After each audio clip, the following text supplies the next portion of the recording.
Shalom, shalom, Baruch Hashem. Vamos abordar um tema, vamos explanar um tema básico para o noísmo, para o Bnei Noah. Vamos entender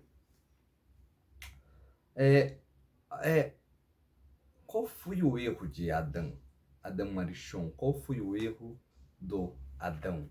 É importante, porque nós vemos que facilmente, se Adão, feito à imagem e semelhança de Deus e pelas mãos de Deus, cometeu esse erro, claramente nós, que somos centelhas da alma desse tzadikim, podemos, então, também recair sobre nós esse tipo de falha, esse tipo de engano.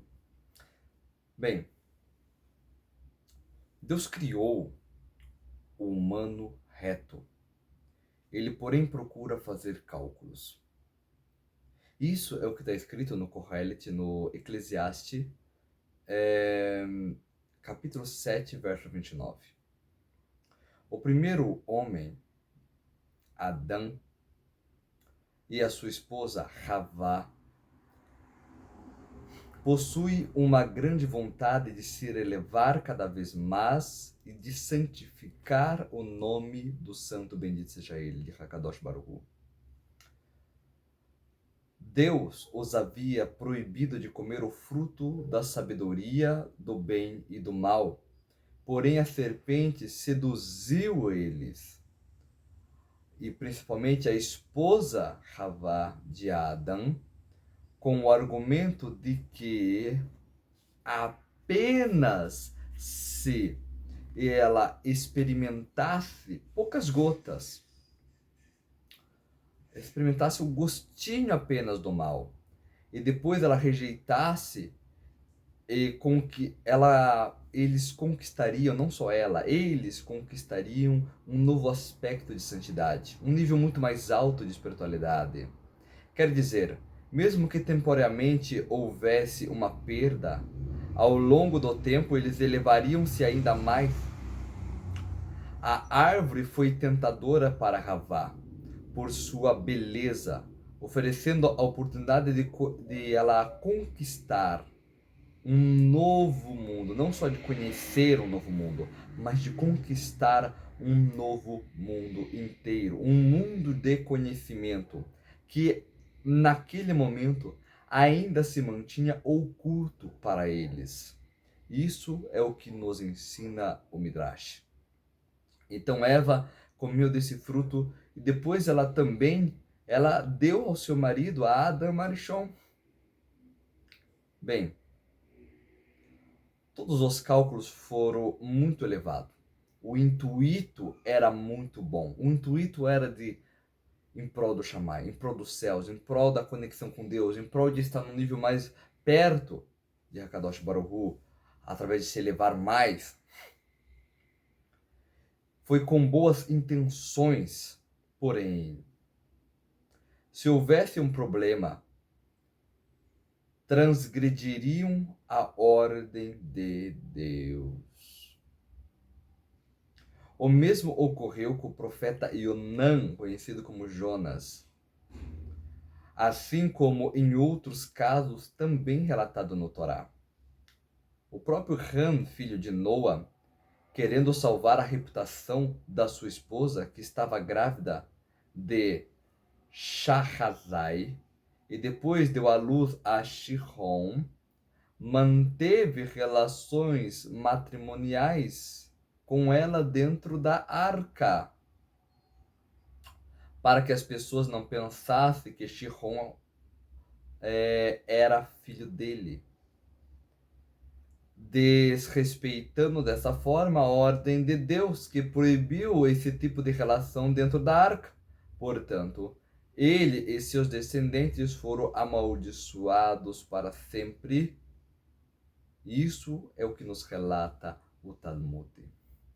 O próprio rei Shaul, eu não lembro como que isso em português.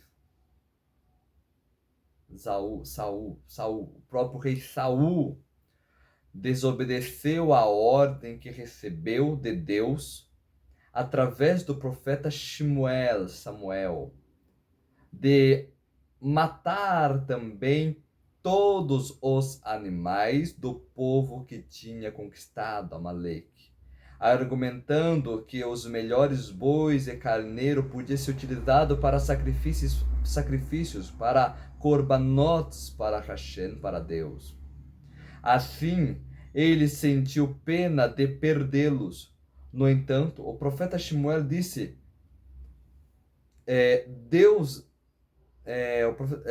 Deus deseja que tu o obedeça, e ele não disse para que traga os animais, e não que traga sacrifício ao invés de cumprir as suas ordens, seus mandamentos, seus estatutos. Uma vez que tu rejeitaste, agora é forte, a palavra de Hakadosh Baruch Hu, agora ele te rechaça, ele te nega como um rei.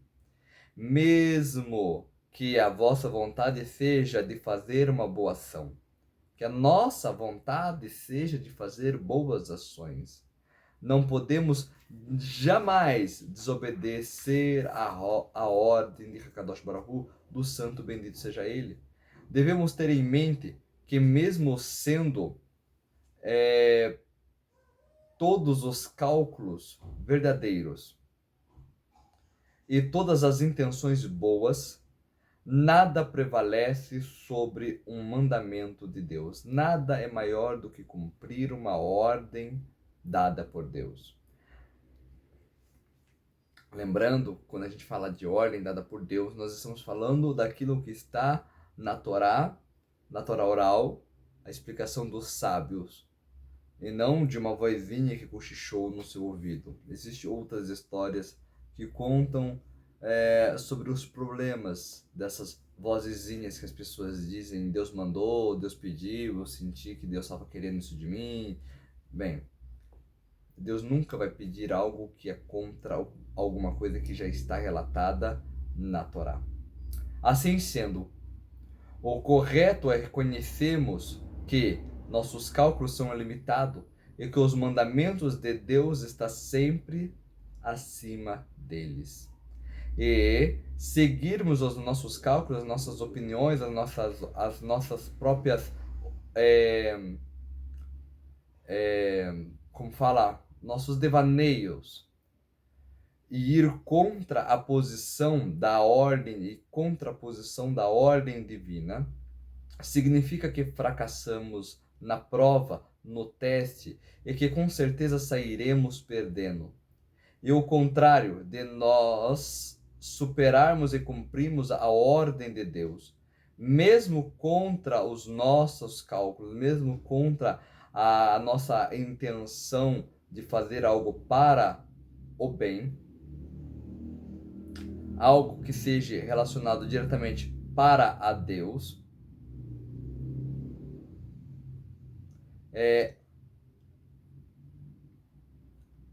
nós então não vamos perder jamais, se nós estivermos obedecendo à vontade de Deus, nós não vamos perder jamais as bênçãos de Hakadosh Baruch Hu que ele já tem decretado sobre nós, que nós receberemos através de obedecer à sua própria vontade. Quem faz contra a vontade de Deus, sim, está perdendo, como consta na ética dos pais.